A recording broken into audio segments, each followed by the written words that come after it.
Alhamdulillahi rabbil alamin. Antunye barudo kunfolola se oma ni baro ingulla kirabo Muhammad alayhi salatu wasalam ani abibul maliki uka masala inka ni ankara mogo imam baba jallo ayala sama baro kunfolo anya lame bi anya kanusa baro kunflana alhamdulillahi ni kanumbaw ani lamebaw lukal layini ani demebaw kadeno koso alhamdulillahi bi baro siraka labe amena je ka baro name bituguni amina o baruto aminu di lata mabi ma nyimo ngakene kono amani na ofesa ampeka je anga imame baba jallo anga lelame anga ma nyimo ngakene kono bi no ma nyimo baro yi ka hagato nyini jamafe anga na damine inshallah habibu bunu maliki dora yoromi amba tai ambe tanai inshallah arajo unité la voix de Cheikh Sidi Ahmed Tijani Allame Baw Akanu Baw Yoro Suru Yoro Jam Anye Bedo Kishi Kulumbono Abe Boli Alaka Hine Baka Abatajo Barka Girenga Odiye Assalamu alaikum wa rahmatullahi wa barakatuh Wa alaikum salam wa rahmatullahi wa barakatuh Ya Rabbi Alaka Ankishi Alaka Hinana Alaka Barka Dohana Anye Kira Kanu Masala Minta Adabo Kundeye Jidili kake anduskuna ala kira kanuna jidili kake anduskuna ala kira doniala jidili kake ala kira yarafei au kanuna ala ka anjira kirala ya rabbi Muhammadu munu tumetawa ni ikanu foli na damina utada obe yorami olu de flene Muhammadu munu yuka jene mayabe era ko foli ma nu mi fo uti dafia olu de flene ofuma iwasado ikanu nyogona no kera we ko bane anyani na alafe alaka anke alakira kanubaye ya rabbi huwa al-ghina o era de bana yayi o era de kanui o alaka kanui o sofla kunadiyayi ya rabbi alako kanye habibun ibnu maliki we chief lachiba muhammadu ma sallallahu alaihi wa sallama alakira labeni anana allabeni akira keneka ay kare fara yoromi jama sigilembe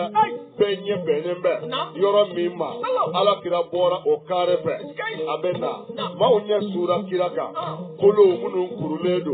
arahamani masako kolo kuruleu abeka lakle okora edi abeka kle ni wulika doye alakira bunyali kama be wulla kiido minye mu'minu o wulla kiido minye silame o wulla kiido minye kafiriye o wulla kiido amada ulumada tagaw nyameu mishiu waliu sokeu munu nana kaba togo dawla kana kabe ke ambenyana muhammadu timaga habibu timaga ulubina nyonso yoromi anga dalla kala tanyina ma munu nana nuka falu nuka yelenga feunye no ulu kunsigilembe bintula yiri suma okoro kira kumbole abe wulla kiido itabe i wulla togomi wallahi ebele ma wulmowa habibu ko ha chebe kuma chekwafe olukungo ko bogo pelikini mi bla ko be ka ala kira sigi yoro ye ko na dona anga keta anga nikala asebali olu wulle fle kudo abonyali kama ne habibu ferete nalomaye ne muso e femi fonye mboto shami ndi nga kibarula ne fana kanga dodo ne fana be minge ni muhammadu siran koro ne bo don to suda mogola ala kira sira yoro mi habibu bunu maliki wulla akokira ne ka sanu sigilan fle sanu sigilai uko ne ka sigia me ne re ba don tigi ka etoi ne ni sigilai manga ma bi ni sigilai ngaka ni jamala haulaina ekelendo ikaka ni ngolo inga ikaka ni shezika icheka yala ni bismillah Muhammadu Bashiru yi sigi sanu shejika ka to sanu sigilanga ma mo no be kerafe aba wala dilla anaqu ngono la samana ubi kanyogo nyinga je be mini sigile be fajibe ubi ku kanja ka sigi yoro nyini bagaw minnu bɛ kɔfɛ olu bɛ k'u kunkolo kɔrɔta ɲaamɛ kankalajanw u bɛ ka Aminata den u bɛ k'a sigiyɔrɔ ɲini denw minnu b'u baw kɔ la n'olu bamunen don olu bɛ k'u degun u bɛ k'u kunkolo degun ka Abdulahi den yɔrɔ ɲini nabiyun arabiyun qurashiyun hashimiyun zamzamiyun makiyun tihamiyun nurul ibad rabiul bilad badru tamam shamsul ma'arif fi السماوات الدقائق وبدر العوارف في عروش الحقائق المصطفى المجتبى المنتخب أبي القاسم سيد ولد آدم أجمعين صلى الله عليه وسلم شكل من ناس وكتا شكل من نام من كتو تبا شنجن جاتب دونك أبا على كرام من كتو تبا يري فورا بلو جاتب دونك أبا على كرام من كتو تبا سميا سان كتا جاتب دون على كرام من كتو تبا صلى الله على رسول الله بيكسو أكو حبيب جيدون سيرام مسوكي يويلي نانا إكودي ni maaye ma wele ni ma fɛn fɔ a ye i na fɛn d'a ma n nana wele laminɛ e ko cogo di a ko ya rasulallah a ko e b'a dɔn anna li kulli al-anbiya'i mu'jiza k'a fɔ ala ye kira o kira ci a bɛ kabakoba dɔ d'o ma fa hal laka min mu'jizatin yali ala min ye e ci a ye kabako d'i ma wa Musa nana bere tun b'a fɛ n'a ye bere bila bere bɛ kɛ sa ye n'a ka d'a ye a bɛ bere bila bere bɛ kɛ waraba ye ka baganw gɛn ale b'i sɛgɛnna fiɲɛ bɔ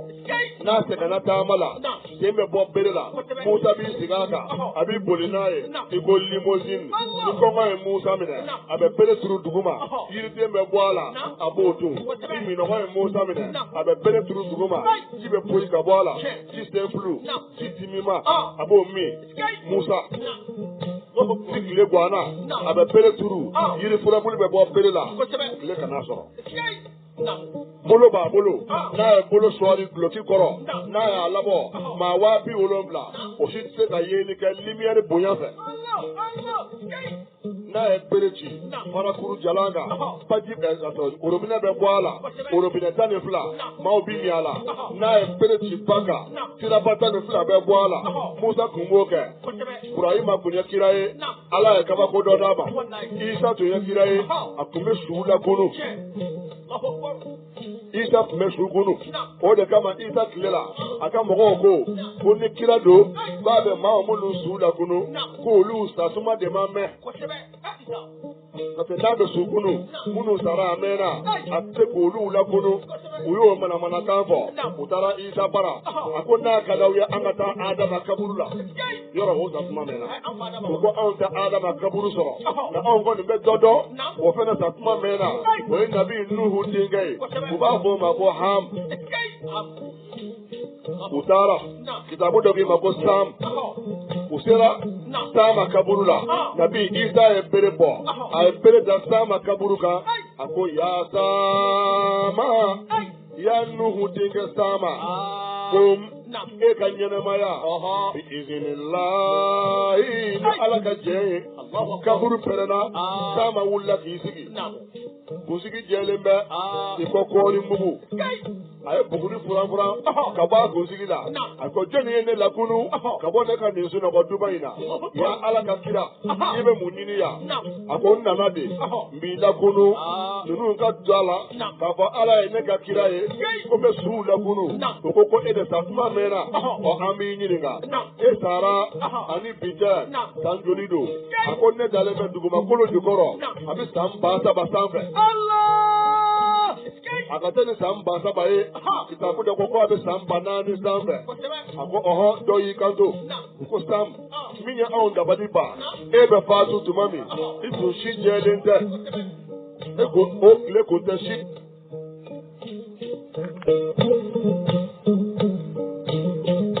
i jɛ tile maaw si bɛ jɛ waati min aw ka waati ma bɛn n'o ye parce que duniya kɔnɔ si ka jɛ o kɛra waati dɔ de la o kun tɛ aw tile la munna e ye si jɛlen don Sama ko a ko Isa ye ne wele tuma min ko n ka wuli ne jatigɛra ne min lango alqiyama wulilido o alqiyama sira o jatiga o de ne kusigi bela jelen ke jemaay subhanallahi walhamdulillahi wa la ilaha illa allah allahu akbar wa la hawla wa la quwwata إلا بالله العلي العظيم يتوكل القرآن يوم يفر المرء من أخيه وأمه وأبيه وصاحبته وبنيه أكو بالمك نايا بالمك القيامة دو بالما ما بيجون يني كما نقول واسي كان يقول دم بالما بيجوا بالمك لا وأمه نبي إسحاق من أبا مريم نتوي أبي دوغولا وأبي دمنا أولو فان نتوي من يمان جلاوته ودوغو نيوغونا وصاحبته دمنا فرموسوي أبي دوغولا نوماكن يمان جلاويه نتا يمان جلاو أولو ينجلا نيوغونا وأولو بنيوغون سورانيدو منو ماكن يمان جلاويه أولو دوغو نيوغونا كسببو كمونيه لكل امرئ منهم يومئذ شأن يغني ما كل وكله نعم نيومان جلاهرا دو أكنغو أبي أواسا أتسكي أوكيبي مالا كنغولا na salatul fatihi wildila jawharatul kamali wildila ma nyuma kanuna minni gabbara bebe dalailu kalama alquran kalama zikruma la ilaha illallah foma sini farda duru respecté wallahi ebi gofla la harado iga mogola wa ibu surnalido wa alabi soma alabi so ma mi manyu mange o de bi dugo afala la hara mi manyu mange o de bi dugo apalma la hara mi manyu mange o de bi dugo apalma kala la hara isa ki dugo abba maryama la o ye isa be na interroger ni minga ko ele ko ki ala ye ala ti wa o ni ngali mi me na ala fa isa kama na gwane be o de la o kama na ye maryama ye abi dugo ayara kungo kama ala ka hakili ni manda ma ya rabbi okma ni ham sama ko ko la haran yasiranya de ale ko sigide ale wuli dola ale ko hakili bodela ha Allahu akbar wal jama'a ako isa ita do ngakile boye ne ka saya ni piche sansila me ya banani ni ko saya meleke ne ni tupani minga hali sita akuna ya be ngono koro hali sita akuna ya be ne ngono na Allahu akbar ko ida ni ala ka je sama ida anola ko ye buguri kaka daramantolo ni mi kele fleni isa ka moko ko la ilaha illa allah isa rasulullah sallallahu alaihi wasallam kama sale la kunu ala mana ke kirawye nya fiye lusulu tigu bara fiqhu dona uti sharia tigu bara na ala yasula kunu aka kirai abibe aka o nyogo ke woli udoye kila tabe wele ko mu ojiza ma kenye ko woli yu tabe wele ko karama ala be ubonya na yo ka woli tuyala mena kanga shego panama de kan na waziri do dima kanga shego ba manyuma ka sula kunu iflomado chefula de bora on va malikona ya wasulu marala utara Côte d'Ivoire odo Côte d'Ivoire kadi na folobe ni tara kalo kele kalo fla ni ye million fla soro ni no na malikona avec 1 million nani Côte d'Ivoire odo wari kunga chai barabe ni ye wa kama soro ni no na e malikona abibe million gelema ni chef fla tara na folo nyini na o kata fe nyini na ni man na folo soro ni yara baku kena man segina ye fen soro alhamdulillah yara soro man dogo soro la wallahi chedo be tama ban nuna sira diara ale la kosobe ale mana bolo de fenwo fena abi na folo soro la terke kabino tara farigwa sumeria na tara bara yoro la atita na e kle flag farigwa balala akasiga madia akoka lebe seginzo terikɛ ko a ma ko n'i nana tunga fɛ n'i ma sɔrɔ kɛ n'i seginna so la ala i garisɛgɛ bɛ sɔrɔ i kɔ so ye nin 50 yirika in filɛ n b'a ɲini i fɛ n'i taara i ka nin wari mugu in di ne somɔgɔw ma u ka so ci ka so jɔ a dɔ la hali ni ne yɛrɛ ni n ka mɔgɔw bɔra yan ka taa bɔ so siyɔrɔ bɛ sɔrɔ maa minnu bɛ yen denbaya ka ca u ka saridabaw san ani sɛnɛkɛ misiw u ka baara kɛ n teri n'i y'o di somɔgɔw ma 50 hakɛ in filɛ o ye i yɛrɛ ta ye i k'o ta cɛ y'a minɛ daraba nin danaya mɔgɔ man ca dɛ ale seginna ka na so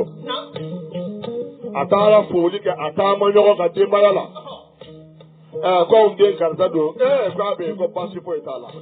k'a ma wari d'i ma i ka na d'a ma k'a ma fɛn di ne ka na di aw ma dɛ 1000 kɔni filɛ nin ye a y'o minɛ a k'o dun n'o tɛ a ma fɛn di ko ne ka na di aw ma ko baasi tɛ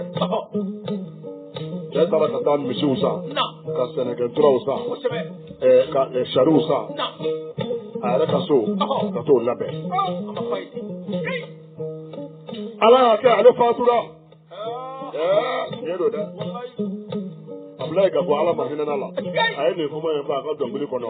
ko n'i y'a dɔn k'i bɛ sa don dɔ ko i n'a ɲuman kɛ ka juguman to yen saya bɛ nale dɛ walayi saya bɛ nale an ka ɲuman kɛ an ka juguman to yen parce que ni saya nana an ye ɲuman min kɛ yan o de bɛ fɔ an kɔfɛ an ye juguman min kɛ ni dun ka baara kɛra juguman ye ni maaw y'a baro daminɛ i kɔfɛ ala b'a fɔ karisa wuli k'i sigi i ka kɛlen o i k'a lamɛn ka tiɲɛbatɔ e de y'i faso janfa k'i faso ci k'i faso nafolo suɲɛ i salen filɛ nin a filɛ ka lakale wuli i k'a lamɛn jahanamaden n'i ye ɲuman fɛnɛ kɛ walahi o ɲuman fɛnɛ lakaletɔ o bɛ fɔ dɛ n'i ye walidenw de ka ko tiɲɛ ni i yɛrɛ denw ta tiɲɛna i salen ala bɛ i lakunu i ɲɛ t'i ka denbaya ta tiɲɛ cogo la i ye min juru don ala la o de sɔrɔlen filɛ i kɔ la o mɔgɔ ka du cilen don a kɔfɛ k'a fɔ k'u salen don a bɛɛ b'a kalama k'u kɔ tiɲɛnen don ala b'a lakunu dogo don sɔgɔma ka malo dɔ jira a la i malo ko dɔ filɛ nin ye kosɛbɛ a kɛ k'a ɲa walidenw dilan ka na walidenw ta tiɲɛ n'i ye walidenw ta tiɲɛ ala ma bɛɛ da ta tiɲɛ kama ala bɛ walidenw ta ɲa k'a bɛɛ segin e kɔ ma k'e ta tiɲɛ k'i kɔ halaki don jamana kɔnɔ dɔrɔn maaw b'a ka baara kun ye mɔgɔw mun datuguni ye ka maaw ku tigɛ to i ka taa a dɔw ka so kɔnɔ i ka t'u kɔ lajɛ ni maa b'u kɔ sojɔla t'u kɔfɛ maa t'u kɔfɛ min bɛ se k'u bila sisan parce que u m'a kɛ k'a ɲa o tuma nin cɛ in salen a taama ɲɔgɔn o seginna ka bɔ Côte d'Ivoire k'a bɛna bɔ so ale bɛ bɔ so tuma min bɔgɔsoliw minnu jɔlen bɛ ni san y'a bɛɛ kari-kari a y'a sɔrɔ o tɔ bɛɛ mugu-mugu la ale yɛrɛ ka minɛn sigiyɔrɔ tɛ yen ale yɛrɛ siyɔrɔ tɛ yen saridaba tɛ yen misiw tɛ yen tuma min n'a y'i ko ka dumuni kɛ a ko yala ne terikɛ karisa a sera so ne kɔ yan wa i terikɛ karisa k'a sera yan dɛ a sera a bɔlen kɔ Côte d'Ivoire a nana i kɔ so yan a ko mɛ k'a ma ne ka ci lase aw ma wa anw y'a ɲininka an ko yali anw ka karisa ma fɛn di wa a ko foyi ma d'ale ma a yɛrɛ de ye woro sɔngɔnin bɔ k'a di an ka maakɔrɔbaw ma ka taa n'a yɛrɛ ye a taara a ma mɛn a y'u ka so ci k'a jɔ ka sariw ni misidabaw san sɛnɛkɛ misiw san nka a yɛrɛ taɲana bi a fatura a ko kuma dɔn hadamaden ma ɲi ne ka nin nafoloba di karisa ma ka tila ka a yɛrɛ sɔn nin den somɔgɔw ma i yɛrɛ ta ye nin ye o ma n'o lase u taara u ka du kɔnɔ sɛnɛkɛ misiw ni saridabaw minnu n'a ye matériels minnu san k'o bila so kɔnɔ u taar'u ɲɛ da o kan ko yali karimasina satɔ ma fɛn fɔ aw ye wa sokɔnɔmɔgɔw k'a ma foyi fɔ anw ye a m'a fɔ aw ye ko ne ka nafolo b'a bolo n y'a d'a ma Côte d'Ivoire jamana kan amofo Amafo. mata sarda ba ni mishu ni fa mun fla bulu ni ne ka wari dile ba ka da din so mo ko de ma amma ji ulu ma hayara ya fa aka haramu au din bora do me ka ta ko de bara ma do ko bele de bara la ala ma di ala do yi ka do ko ni kuma ta mai ni mi na ni faso kele Abna no de jalo. e faso la mo ko be na wuli ni here ngama ni mo fa na te da utai labla o bi na here kele da bene ni wero be to ala ko ma kele ni me bi Na. wasulu to ni ba kuda no se ka ni njala tige ko shegu fata madi ka kala ne do e Allah. o se ka ni yana bode ka bela fara nyona asoro ka gele asi so fembe ba asi do fembe la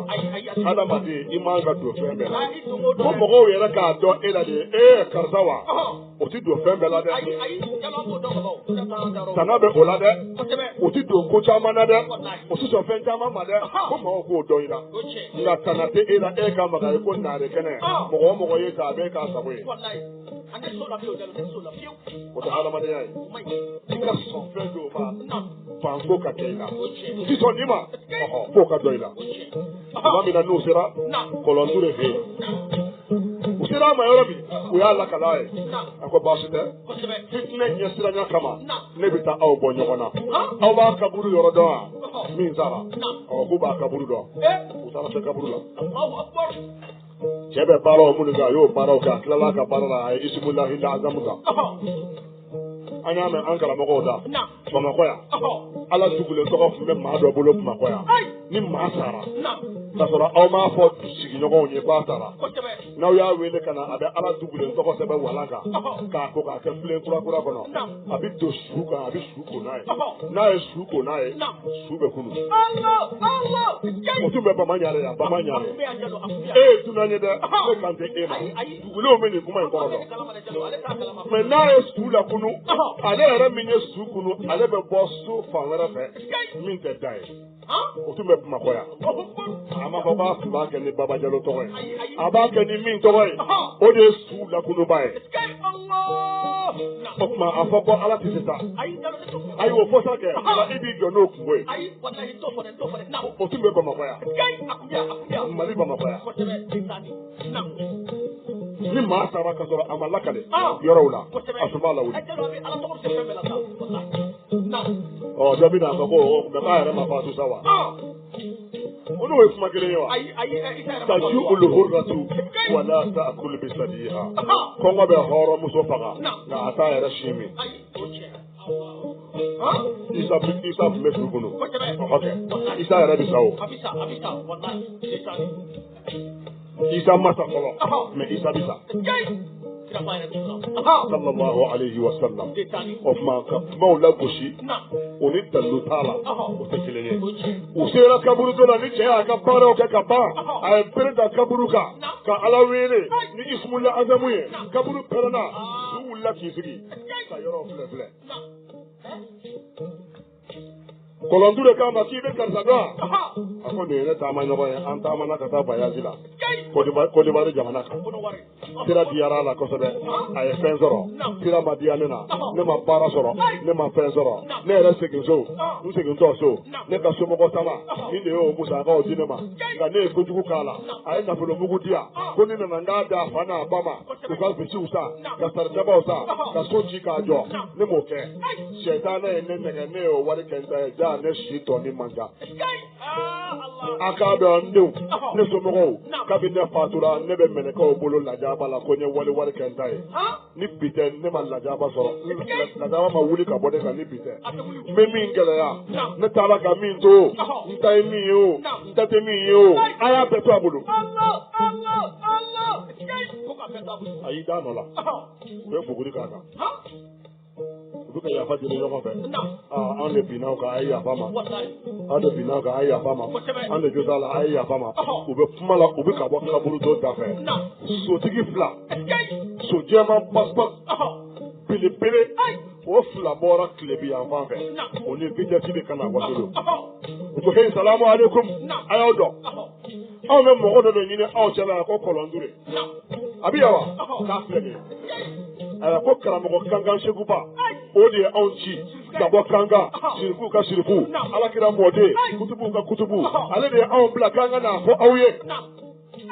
ko waliju fɛn o fɛn bɛ dugumakolo kɔrɔ ani tilebi ani kɛɲɛka ani bani sanfɛ waliyu jiginkɔnɔ waliyu ko a bɛɛ lajɛlen k'u bɛɛ lajɛlen jɛra ka sankɔrɔ ci k'u dimina kɔlɔnju de kɔrɔ a ye kabako min kɛ bi mɔgɔw k'a ye ko waliju bɛɛ dimina kɔrɔ kankan segu fantamadi de ye anw di k'an ka n'o fɔ a ye u bɛɛ ye sankɔrɔ ci a la u bɛɛ ye a suru u bɛɛ ye suru ci a la k'a ye kabako da kɛnɛ kan min kɛ waati tɛmɛna Salamani i bɛna dɔn yan de ja ala ka waliyu ka kabako kɛ k'a da maaw ɲɛkɔrɔ kabako mɔdɛli dɔ o bɛ garazi la o kɛ waati tɛmɛna an baw ka yafa ma muso mana laada ye a b'a yɛrɛ saniya ni finibolo min ye wali kotɔn o jolima yali a b'a o jira maa la maa k'o ye wa ala ka waliju fana bɛ hayida o de ye kabako ye a dɔ bɛ yen u ka kan k'o dogo de u man k'o da kɛnɛ kan o de kama Sheikh Ahmad Tijani radiyallahu anhu wa anna bihi galamabatigi ko don faso cɛba in ko don Sheikh Umar Futi o karamɔgɔ Ali Harazimu o karamɔgɔ Sheikh Subiyaniyu o karamɔgɔ Mahamudu Tunisiyu o karamɔgɔ yafam Muhammadul Arabi o karamɔgɔ Ibnul Arabi Saihi o karamɔgɔ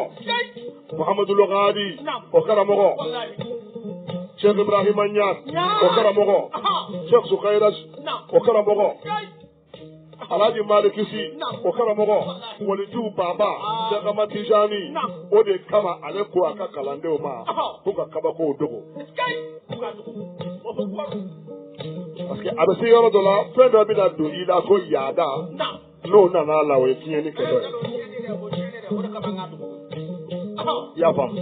ne ma ɲinɛ n ka masala kɔ nka tuma ni tuma k'i to waajulu la ka sira fara ka ala ka maa ɲumanw ko fɔ ka tila ka tɛmɛ n'i ka masala ye tuma ni tuma o cɛ ka ɲi o yɛrɛ de ye waajulu dugawu jaabi ye an bɛ tɛmɛ n'an ka kisa ye a ko Habibu bun Maliki a ko kira e b'a kalama ko nabi Isa tun bɛ maa salenw lakunu ka su lakunu an tun b'o masala la o kama an ye sira fara k'o misaliya di waliju minnu ye su lakunu an bɛ tɛmɛ a ko Muhammadu Isa tun bɛ yen fiɲɛtɔ a b'o ɲɛ yɛlɛ kunnatɔ a bɛ bolodenkɔni sama ka bɔ a la a bɛ kɔnɔ dilan bɔgɔ la o bɛ kɛ kɔnɔ ye o bɛ pan e ko ala ye e kɛ kira ye Muhammadu ala ye mun di fɛnɛ ma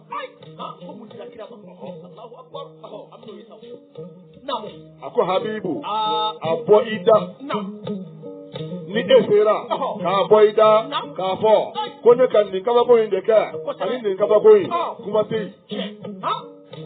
ne b'o de kɛ hali ni ko sanbolo ka ba yɛlɛma ka na dugumakolo pilasi la dugumakolo fana ka yɛlɛma ka taa sanbolo pilasi la o bɛ kɛ a ko ne tɛ n'o fɔ dɛ nka ne bɛ min ɲini i fɛ o de ye anw filɛ nin ye lansara la lansara waati an b'a ɲini i fɛ yanni an k'a fɔ kelen fila saba ka se 10 i k'a fɔ i ka ala ye ko kalo ka ko tile ka tunu dibi ka don dibi hakika dibi yɛrɛ yɛrɛ n'o donna kalo ka bɔ o dibi fin kɔnɔ a tile 14 su ni kalo bɔra a ka jigin dugukolo kan ka alikaba munumunu n'a ye kaba munumunu an b'a fɔ kelen a b'a munumunu an b'a fɔ fila ko 7 n'o dafara kalo ka na e kunkolo kan a ka tigɛ 2 ye a si kana bonya ni si ye kelen ka jigin e Muhammadu ka guloki kini bolo to kelen ka jigin o yɔrɔnin bɛɛ numan bolo u ka jigin ɲɔgɔn fɛ si kana ta ka si to min jiginna i kini bolo o ka don e ka guloki kini bolo min jiginna numan o ka don e ka guloki numan bolo u ka ɲɔgɔn sɔrɔ u kɔkɔ disi la min donna numan fɛ o ka taa bɔ kini bolo yan fa min donna kini bolo fɛ o ka taa bɔ numan yan fa u ka nɔrɔ ɲɔgɔn na i kunkolo kan u ka e ka kiraya fɔ l'arabukan na maa kana ɲɔgɔn ɲininka ko kalo ye mun fɔ a k'a fɔ arabukan jɛlen na bɛɛ k'a mɛn kalo ka sɔrɔ ka taa a bɔra yɔrɔ min a ka don yen tile tun bɛ lansara min na tile ka segin ka na o lansara kelen na coyi a ko in fa'altu dhalika atu'minu bi Habibu ni y'o kɛ o dama don wa i bɛ tuubi wa a ko na'am fɛn kelen bɛ yen i b'o kɛ ka fara a kan n bɛ tuubi bi shartin an tukhbirani bima fi damiri fɛn min bɛ n kɔnɔ n ka gundo maralen a bɛ n kɔnɔ maa wɛrɛ t'a dɔn ne kelen de b'a dɔn nin jama la yan i k'o fɛnɛ fɔ n ye o fɔra yɔrɔ min Muhammadul Bashir saamɛ tigi in ko don jogo ɲumanba tigi in ko don alqur'ana tigi in ko don kiyama kamalen salama in ko don a y'i kun biri ka waati kunkurunin kɛ a kun birilen don kitabu tigi ko ko alakira ye a kunkolo fo ka wuli a y'a kunkolo fo ka wuli k'o y'a sɔrɔ a ɲɛda falen bɛ wɔsiji tomitomini na o wɔsiji den kelen kelen bɛɛ b'i ko lolo kisɛ sallallahu alaihi wa sallam ka tiɲɛ ko alakira farikolo kan farikolo o fɛnɛ cɛ ka ɲi o ye nɔɔrɔ ye alakira sogo ye ala ka anbari dilannen a wɔsiji ye misku ye a bolo ye kafura ye riquhu sallu ya ahlal kamali tigi y'a fɔ a ko riquhu sukar mukarrar wa qawluhu nutqu haqqun muqarrar ko alakira daji n'a ye daji tu daji in tɛ daji tulenba ye daji in man fɛgɛ fɛnɛ i y'a faamu a tulen tɛ leze kojugu tɛ a suma ka di i ko misku n'i y'i nɛn da la pomme raisin mandarine voyage o bɛɛ lajɛlen ku o bɛ alakira daji la sahabaw de y'a daji mankutu kɛ n'a ye daji tu sahabaw sigilen jɛna a daji tɛ se dugu ma olu b'u pan k'a minɛ de ni min y'a sɔrɔ i b'a nɛmu n'i y'a nɛmu fo ka taa e sa e kɔnɔ sidimi sallallahu alaihi wa sallam an bɛ alakira mankutu ka da hakɛ de la parce que n'i k'i bɛ alakira fɔ alakira farikolo hali a kɛ jalaminɛ mɔgɔw sɔrɔla minnu ye o min mɛ olu bɛɛ tɛ se ka lakale bamanankan na bi mɔgɔw kan na parce que dɔ tɛna an ka kuma ta fɔ dɔn a kunsigi o nafa fɔra e ye Khalidu fɛ kira datɔ a ye lɔgɔma min don a da kɔnɔ n'a y'a bɔ a da kɔnɔ k'a di mɔgɔ dɔw ma a tigi kun ka baara ye nɛnini de ye woloso de don i kɛ cogo o cogo a b'i nɛni a tɛmɛna alakira sigilen na alakira ni jɔn bɛ dumuni na a ko he Muhamadu bita ye jɔn bɛ dumuni ye wa ala bɛ alakira bɛ na jaabi min di ni cɛ in de bɛ se jaabi la a ko wa man abadu min ni jɔnya bɛnnen bɛ jɔn na ka ne bɔ ni kɔngɔ b'i la i tina kira tɛ occasion d'a ma a ka manamanakan fɔ yan'a ka dɔ wɛrɛ fɔ ni kɔngɔ b'i la dɔrɔn na a ko kɔngɔ kɔni bɛ ne na nka kɔngɔ bɛrɛ tɛ n na n bɛ min fɛ o ye e ta ye min b'i bolo a y'o fɔ o y'a sɔrɔ alakira bɛ ka lɔgɔma don a la kira ko k'o sera yɔrɔ min i kana se yen dɛ o donna ne da kɔnɔ a ko i da kɔnɔ ta in dɛ o bɔ i b'o di yan n b'o de fɛ a ko ne da kɔnɔ ta ko kira y'a bɔ k'a d'a ma a y'a dun kabini muso ye kira datɔ dun a ka baara kun ye mɔgɔ dɛni de ye fo ka taa s'a ka saya ma a ma mɔgɔ dɛni sallallahu alaihi wa sallam a ko an ka alakira bila ko an ye alakira fɔ k'a dan tɛmɛ an ka jɔn ta maa min mankutu ye nin ye a fɔ b'a wasalen don fo lahara mɔgɔ min mankutu y'o ye e b'o mankutu to yen cogo di ka jɔn ta anw ka bita ninnu i y'a ta bi sini a bɛ fɔ kɛ min bɛ e yɛrɛ lebu o tuma i tɛ bɛɛ to yen k'i ɲɛsin alakira ma o tuma anw bɛ alakira fɔ a diyara maa ye a ma diya maa ye an bɛ kira fɔ wa anw tɛ kira fɔ maa ka fɛn kama parce que fɛn tɛ yɛrɛ bolo fɛn tɛ kira yɛrɛ kanu de bɛ anw na sallallahu alaihi wasallam wa an y'a ɲini hali bi anw ka fara kira kanubaw kan parce que kilasi ko don anw b'a jardin de la anw ma don kanu yɛrɛ kɔnɔ fɔlɔ o tuma an y'a ɲini kira mankutu min bɛ fɔ ala m'a kɛra jidili ye lamɛnbaa kelen kelen bɛɛ ye ka kɛ jidili ye ala kira kanu na an ni aw bɛɛ lajɛlen o tuma ala kira sallallahu alaihi wasallam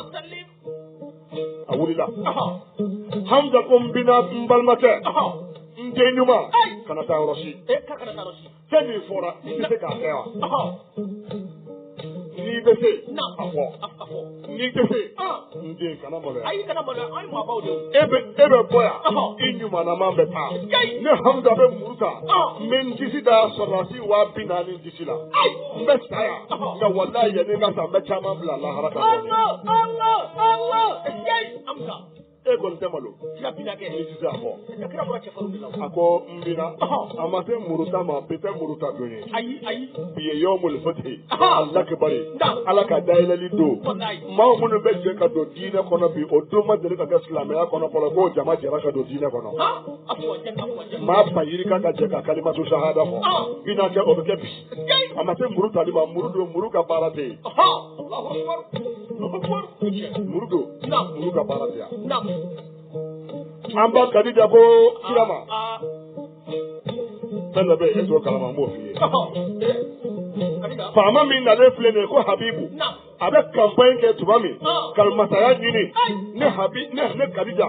ne ka nafolo n ka wari mugu n t'a miliyɔn hakɛ dɔn ne y'a dɛmɛ ni n ka wari ye a ka campagne na pour que a ka masaya sɔrɔ o wari b'a la hali bi a ma sara o juru bɛ Habibu la hali bi a ma sara wa arabuw fɛ yen musobakɔrɔ mana wuli k'a jɔ jama cɛla ko ne ka juru bɛ nin masakɛ in na o ye lebu de ye o ye lebu de ye a ko baasi tɛ Kadija ala k'i sutura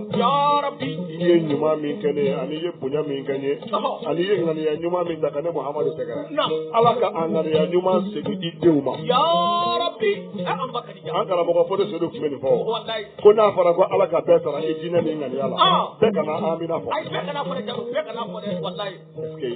nin kɛ ani bɛ wajulukɛla wane ye ko ala ka bɛɛ sara i diinɛ ni ŋaniya la bɛɛ kana amina fɔ dɛ parce que maa dɔ diinɛ ni a ŋaniya n'i y'a bila sisan ka farata sigi a kan a bɛ te wuli a b'a wuli bilahi a bɛ tobi f'a bɛ sisi parce que a ŋaniya man ɲi n'a fɔra ko ala ka bɛɛ sara i ŋaniya la ni o ko amina a ta ma tiɲɛ wa o kama ni mɔgɔ min ye mɔgɔ dɔgɔya ayiwa ale bɛ dɔgɔya pilasi de la o min b'ale la a hakili ko maa nɔ don o kama sanga ni waati bɛɛ ale bɛ mɔgɔw de lagosi mɔgɔ dɔ tɛ masa rahamani de nɔ don ale de tilala n'a y'a sɔrɔ kunkolow bɛ tila ɲɔgɔn ɲɛna dɔ tun bɛ taa k'i kunkolo bilalen to yen parce que foyi t'a ta kɔnɔ fo nunji ala filalen don o tuma toujours ni i ka degun ni i ka tɔɔrɔ wulila i fɛ ala deli a ka hɛrɛ k'i ye n'o tɛ maaw saboteli t'a to ko ala bɛ hɛrɛ kɛ maa ye i b'o min lagosi ala b'a kɛ dɔ farali de ye a tigi kun cɛ ta tiɲɛ ala m'a kisi o ma nin tɔgɔ ye ko Mali dɛfu mɔgɔ caman pasera nin na dɛ Mali dɛfu kɔni ka hɛrɛtigi dɔ ye dɔrɔn k'o kɔniya ni k'o sabote o de bɛ yan ka sɔrɔ degun min bɛ e ka hɛrɛtigi nɔ to yen min y'a dɛ ka o teli a k'a d'i ma sali ala Muhammed Habibu bunu Maliki k'a ka juru bɛ ala n'o ye Kadija ye ko Muhamadu a to n'a lebu a ko ayi i ŋaniya Kadija ni o ɲuman n'i y'o ta ka ɲɛsin ne ma ala ka i bɔnna o sara n'a ye jɔnni bɔnna bi n'a fɔ Kadija bɔnna o dugukolo sanfɛ Jɛkɛtu Surafa Sirifudenw mamuso maa o maa tɔgɔ bɛ fɔ dugumakolo sanfɛ dɔɔni b'a kunda ni karamɔgɔ ye Sirifu ye wa Sirifu bɔra muso min na o de ye Fatimata Zahara o Fatimata ba o de ye Kadija ye bon nin don y'a sɔrɔ Fatimata bɛ Kadija kɔnɔbara la masala tɛmɛnen n k'an y'a f'i ye k'a to kasi la ko Fatimata bɔ a ma k'a ka kasi dabila a kana kasi kasi in b'ale tɔɔrɔ an y'o f'i ye masala tɛmɛnen sisan ala kira ko jama a y'aw sigi abi Abu Jahil ko an si sigi dɛ magankaw a y'a nisɔndiya Muhamadu n'a ka ala u kɛlɛ tuma sera Muhamadu n'a ka ala u kɛlɛ tuma sera parce que fɛn min fɔra a ye a ka ala tɛ se jango a yɛrɛ donc u bɛna bila ɲɔgɔn na bi daga min bɛ anw da la a daga ta tuma sera bi ka bɔ an da la i sigi ka bɔ an da la i sigi fɔlɔ f'u ma ɲɛnabɔ i sigi ka bɔ yen ala kɛra ko kɔfɛ taa kulonin sanfɛ ka na sisan a taara kulonin sanfɛ ka taa dakabana arakan fila seli ye وفي رواية ركعة واحدة كتاب دقوق أركان كل بيو أترو دك أكلالي وأركان سليلا بيلي أقول لك أبيك مسألة حماني ويلي أبيك ويلي عربو كاي أبيك ويلي بمناغاي أبيك ويلي ني إرشيكاي أبيك ويلي ني إسبانيولي أبيك ويلي ني أنجلي أبيك على ويلي ني اسم الله الأعظم الله إلهي وسيدي ومولاي ورجائي وثقتي أسألك بسر اسمك كاف ها يا إنسان وبسر اسمك ها ميم عين سين قاف وبسر اسمك ألف لام ميم صاد وعلى راء وتاسي وياسي وبجميع آيات الله mɔgɔ dɔ fana mana wuli a bɛ moriw sabote ko kolojan k'a fɔ heye a insan kolojan tɛ wa he min ma a ni sin ta kolojan tɛ wa min ma kɛ ni ala tɔgɔ ye n'a kɛ ni sɛtanɛ tɔgɔ ye o sabote mɛ i kana a bɛɛ lajɛlen jɛ k'a bɛɛ sabote e t'a dɔn i karamɔgɔ de t'a dɔn wali a ma jaabi e ni karamɔgɔ de ye o kama aw b'a sabote kuranɛ kolojan tɛ nin ye wa kɛfɔ ha ye a in sɔd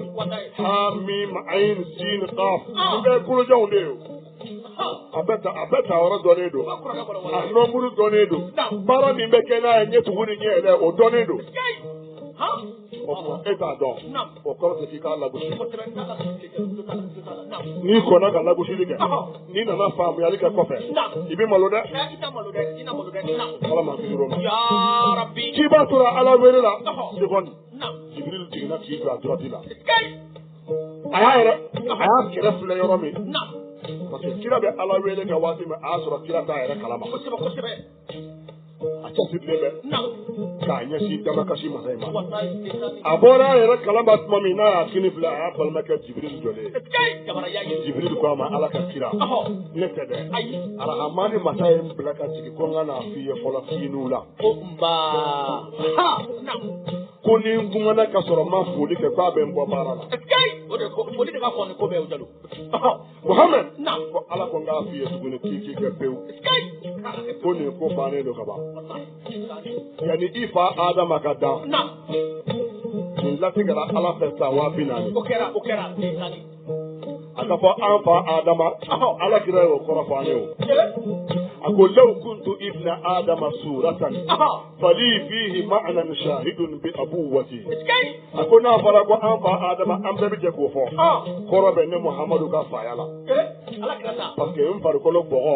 o bɔra Adama farikolo la n'o ye bɔgɔ ye o kama ne b'a fɔ n ko an fa Adama sinon n'a yɛrɛ don Adama ni bɔra ne Muhamadu ni na a mɔkɛ de ye ne Muhamadu sallallahu alaihi wa sallam ne cɛ wallahi hadisa dɔ bɛ yen ko kuntu nabiyan wa adamu bayna al-ma'i wa tin ne Muhamadu tun ye nabi ɲuman ye ne ka nabi ɲumanya o y'a sɔrɔ Adama dalen bɛ a bɔgɔ ma nɔɔni jango ni ka don a la o y'a sɔrɔ ne Muhamadu kɛra nabi ɲuman ye a ko Habibu ibn Maliki ye fɛn min ɲini fɛ n'o ye tile jiginni ye ka tile tunu sisan ko e ka ordre di dɔrɔn e dan ye ka ordre di Muhamadu i tɛ minɛn ta k'a bila minɛn kɔnɔ e k'a fɔ dɔrɔn a tigi ye e de ye tile tigi e de don min ye tile ta a ko k'a y'a tigiya sinna i ma kalo tigi mi e kalo da akoka e kalo tigiya singa e Muhammadu ba sangolo ni tuguma kolo be ka fala u be ba bulu me u do mi be Habibu bunu Maliki kono o de ye a demuso ni do wolola ka be araba do ma ka be safaru kalo do ma asanta be shegi yin nyina e wale matani woro la kala dola sen de dembe bolo de dembe tulo fla de dembe wallahi Muhammadu nyekte de dina din dale do perso kono ke ba fo para tulukutu Muhammadu ko ka fiye ko ni Habibu bunu Maliki do na dina na ko sini bolo ni tulo ni nye ko ala yo odo bogotigini na kaka maya dia Allah Allahu Akbar wa abaka kilemina anyagon bogotigi saramati sora o kilela ko tebe na sabira tisani ala jira ko Jibril ka tikasila ala jira jigina ka bo kuluka no ye fatahai kuluye ajigindo wa qad izida danuran wa yaqinan noro min to bekira yelendola ajigindo do farla noro ka noro bina fo ika kalamani sodi ala Allah atama to tuma folo bi ka wuyo katana yi ni finasi atama to kabanoka ba kungoloka kilesi doaka ala kira sera alkaba dala yoro mi mewele ko maqama Ibrahima iba sera ye Jibril ya ko tuguni wasro Jibril tala sangolo wulo bi ka se iko tuguni yani ala kira ka bokula kasi alkaba dala Jibril ye fay bien ka sangolo wulo bi ni magante Allah akbar kori ako ikini fila tuguni ala kira ya kini fila aye meleke wa binani dolenye o meleke kilingele be keleke material be ubolo no ye tamaye ula benedo tama filili kama ako Jibril ni fene sorasi jumeunye ko Habibu na nabi e Muhammadu kama ni sorasi babinani nye wa ala fene ko ne ka sorasi wa binani lajigi uluku labe kele kama ni kalamani ye e waka shibi makan toko te fo dunia la Allah mena ko be makan fule golo ci ka para golo ci ko makan toko te fo Allahu Akbar isami ubo sigila ala kila na nido alkaba dala ayi bolo korota larabu be dolembe arabu be nyabala ala kila bolo wulendo alkaba dala ayi tamashiyeke ni bolo moniye kleba ka nyesi klebife ayi bolo nyesi ni minga klebife ala kila sallallahu alaihi wasallama o tamashiye klebolila atununa aya bolo nyesi klemata Allahu Akbar obike kile kalpale do meneke mina meneke ato fo fara ya fara ya aya bolo nyesini minga kileba oye kile nduru samateli ala kabila yani mauka fo kile fila sabana ni duru kile bila abebi unkalo parce que na ye retarta ni seconde kilenye ala ba halaki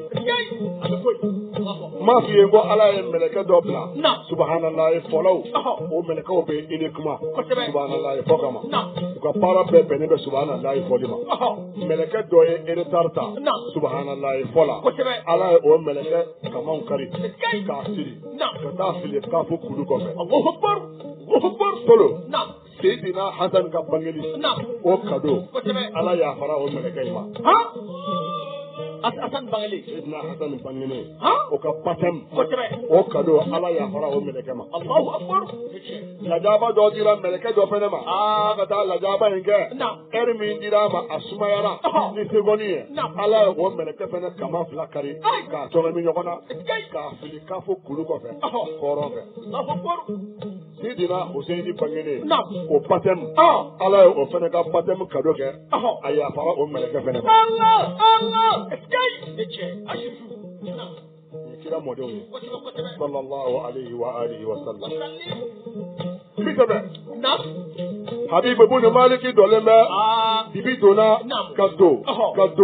Abu Jahil dole nyabala bibi lakika o dona ago Habibu ne ma fiye mo ni jei mo jina morido mo ni jei mo ko mayela malado ni ya damene baliye awa Muhammadu bibi ko ni boranga ni bibi kalte ma fode hani mo go nyo o jotolu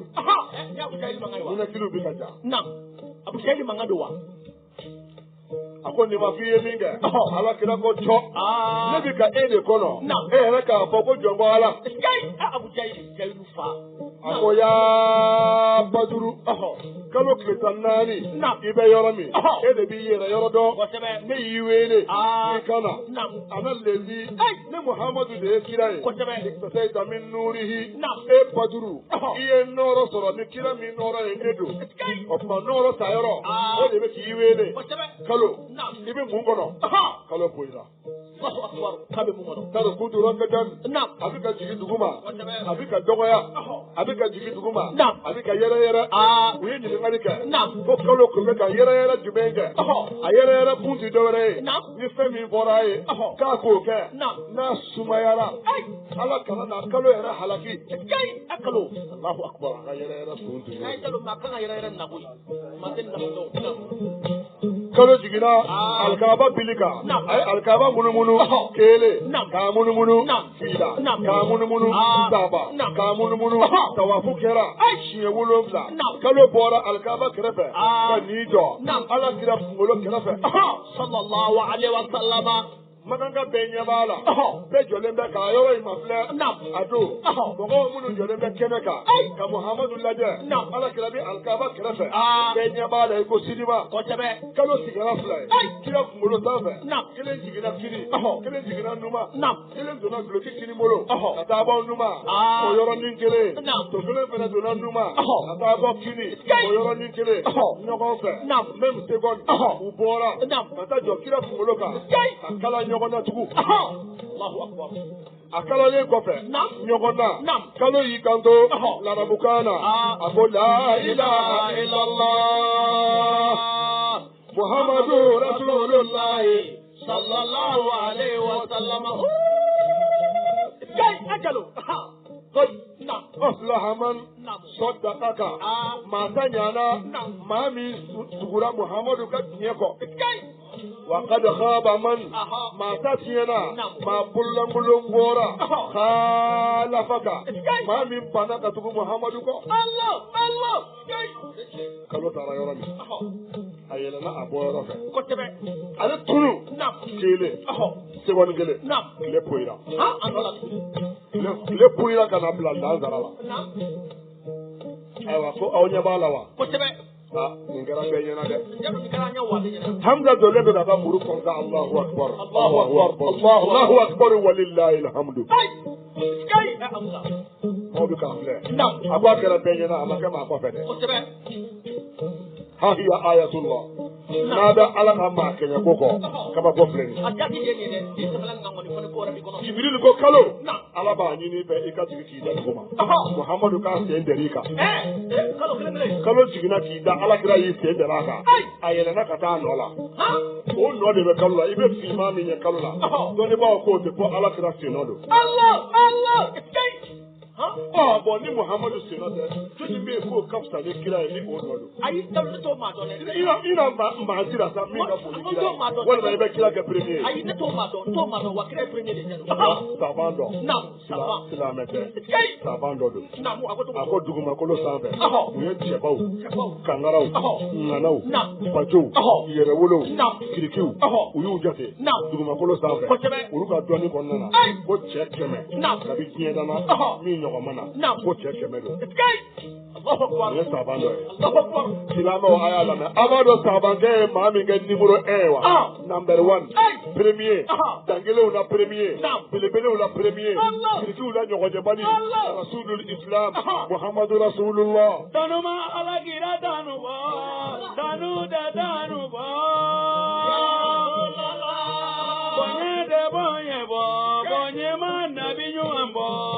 tanuba ya rasulallah ya muhammadu ya muhammada ya amadu jongo ya rasulallah jarake ala ka n'aw sara ya rabbi salamantolo ala ka mɛn aw da ya rabbi wallahi tanukan de ma Aminata den tanukan bɔ a ye bɛɛ ta danbe la a ye bɛɛ ta dango ɲɛ na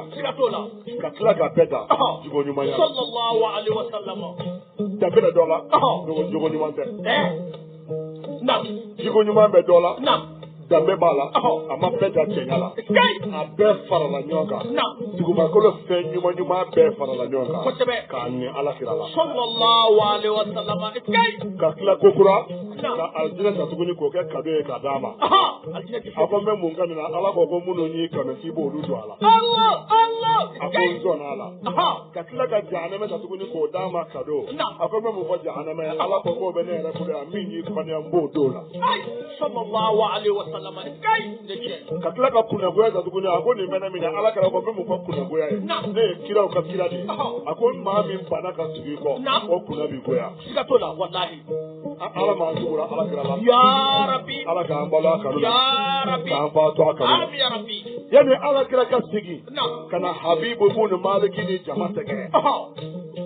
ala ko k'a bɛ kabako dama damaw jira bɛɛ jɔlen mɔgɔw ɲɛ b'a la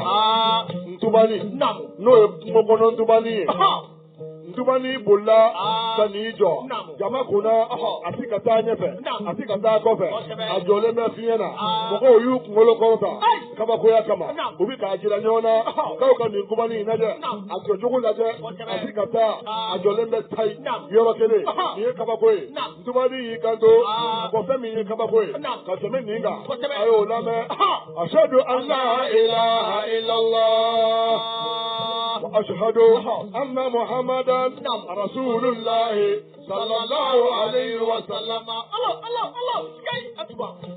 ntubani bi ka taa nin ye kabako ye dɛ kɔnɔ kuma na u bɛ k'a jira ɲɔgɔn na ntubani taatɔ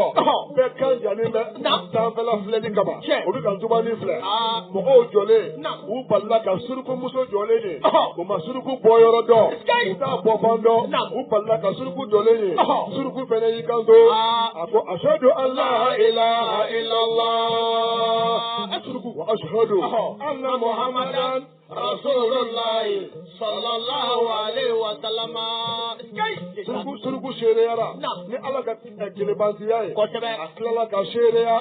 ni muhammadu fɛnɛ ka kiraya ye kuma dɔ bi yan don dɔ kira sanima ye a sen fununen bɛ n'a filaseli bɛ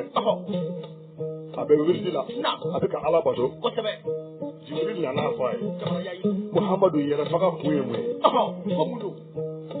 وشد من سغب أحشاءه وسوى تحت الحجارة كشحا مترف اللدم بابا جملو كفمة وين مولا أساسي بوزا بيزوي بوزيري وعلى كلا كنا فرا بيني كفرا من بيبه كنا برما كودا كنا نمو فولي كنا برا نفرا سيدي بوركي نا ولا كيجو أكنا كو على بطوفا كنا برا سيدي مفرا أكوسي كورونا بكلي Allahu Akbar akbar tibi yara faga muna wa qad qutila laka ma taqaddama min dhanbika wa ma ta'akhkhar ima jurumuka ala ko kunna so ye jurumuka ka ya fara wani sini ni do ka kwati tebe wallahi tibi yara faga muna mun da kilifila abon da yara mako de ala ala ko ndirga we mako de a ko ne fa n'o ye Abdullah Abdullah fatura ka sɔrɔ ne bɛ n ba kɔnɔ ne ma bange ala o ka ko bɛ kɛ cogo di lahara ne ba Aminata ala o fatura ka ne to san 7 Maka ni Madina cɛ Abu Wayi kɔdingɛ kɔnɔ olu ma ne ka kiraya ye olu bɛ na kɛ cogo di o don Jibril nana ni bataillon ba kelen ye mɛlɛkɛ bataillon na fiɲɛ sokɛ ye ala kira jaso ka taa Abdulayi kaburu la Abdulayi dalen don a bena de la a fatura Madinɛ a bena la a ba de bɔra ye a su donna ye o tuma bena mɔgɔ ba bɔ yɔrɔ koba don o ye kelen ye wa lahara don ala tɛ mɔgɔ si wele i fa tɔgɔ la suturali kama a bɛ bɛɛ wele i ba tɔgɔ de la o tɛ bena ye hali bi wa ala kira dalen bɛ a bena de la ala kira yɛrɛ dalen bɛ a bena de la Madinɛ Abdulayi fana dalen bɛ a bena de la i y'a faamu kira nani jɔ a fa kaburu la a ko ya Abdallah ibn Abdul Muttalib والد محمد رسول الله صلى الله عليه وسلم على كده ولفا نوتو عبد الله رحماني مسكا جوغه كافر يا وادي على كده فاتو ما دا كافر تولا اتو دا اسلام تو دا كو عبد الله دنيا او كودي كو غدمو ديك او با فورو دي كافر وي افوبا دي كافر اولو دي كافر سيكا اي او كافر جو نعم على كده فا عبد الله كافر يا وادي اتو دا كو عبد الله دنيا او تو دا Mami mbe Abdullahi tokoda ko Abdullah o ta ala do halibi o ba do jalu modu nasigu de Allahu akbar Allahu akbar Allahu akbar ako Abdullah kaburu perena Abdullah wula kido ane ala kira mem tay be kundama Allahu akbar par kolola mem kabari iye chokola u be kile iba foko flani fla jole kira kira la kala de mais dan fara be ala kira ne Abdullahi ala kira tela o kalo kile tan nani de sallallahu alaihi wa sallam wajhuhu badrun munawwar munawi digi ne be ko sallu ya ahlal kamali wallahi kira nyeda o kalo kile tan nani de o dan fara de bani Abdullahi te Abdullahi ya ala kira fleka ay buguru furan ka ba ko sigila kira ya la kira ya la ni de be fay wallahi aku yendo Abdullahi fena Muhammadu laje ka laje afena yela la aku wa misli ya'rifuka haqqan ne nyogo Abdullahi ne kan ga Muhammadu do ako wa ne joy ko chandu ako ne Abdullahi de halala ala ye dengelen do ne sogoni ne kolola nganyana maya be ayo be ema ahidun dengelen mi nyante ne o de wulo ne de sallallahu alaihi wasallam uyu bari nyogona ka nyogo sumu ako baba imasi wallahi ne Muhammadu ye Abdullahi de ala yi kale wala Qur'ana kono ka tekele mi ka yere wuro yabo ko halala dendo o Abdullahi de sallallahu alaihi wasallam ako la uqsimu bi hadha al-balad Muhammadu ne ala nyenkale magana wa anta hillun bi hadha al-balad nyenkale ni Muhammadu ka halala dinya ni duguina maka yere wuro o kama ambe amajamu akana ke ma kono kambe ka amajamu to ka wafla biye kama ai ote jalo ote ka amajamu de anga joro soro la harado majamu ni mi fena fora hakika do nye wuli padi udo kulube wuli ye wulu ti wuli za ul jibadu wala yuzazu kulube bwano la minte bwano la ala kira majamu ka sallallahu alaihi wasallam ako me baba kuma kan kile do de bije ko fo ikida inola albila yitara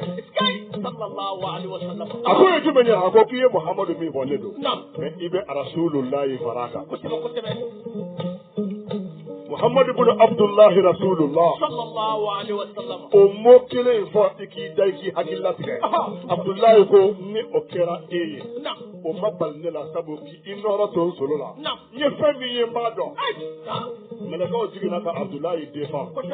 yana ka musukuru mami yahudi ko kuba faga poso na jara subula kadama sugo manafe ya ala gira wolofa kanandu Abdullah kilenga kabako ni yo la jaw kata ni kira jota kira wolofa Abdullah ka kabako wula buso do timena ko Abdullah ne bi pesa kitina e ka dani newa me domina Abdullah ne azra daga kono so duna Abdullah pole kono so la atari yera jira o digila o kono tumbi fe noro min kama bi o noro intila sallallahu alaihi wasallam Abdullah ya do oro ko amina da kono bara soro o de nurul makulun anoro temena chewo chela be ma pa iye kono